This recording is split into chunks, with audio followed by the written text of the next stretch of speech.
Welcome to McPlum, simple solutions served daily. You begin by confirming compatibility. Check your HP model supports an active touch pen and note whether it uses Bluetooth or AES. Once confirmed, install Windows updates and the HP pen or touch drivers so the OS recognizes pen input. Now enable Bluetooth from settings, because pairing is usually the first actionable step.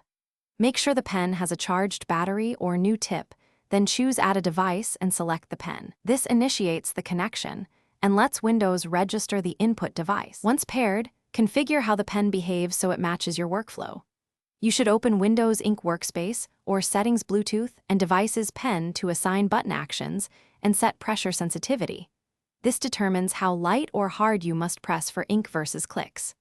Next, calibrate the screen to align the nib with the cursor and enable palm rejection so your hand resting on the screen won't cause stray marks. Make small adjustments and test in a Notes app to confirm responsiveness and accuracy. To finish, test the pen across apps. Take notes, draw lines, and use gestures in the browser to verify pressure and tilt response. For ongoing maintenance, replace the tip and battery as needed and keep drivers updated to prevent latency or drift. If things go wrong, repair the pen, run the Windows hardware troubleshooter, and confirm pen support in BIOS. These steps fix most issues.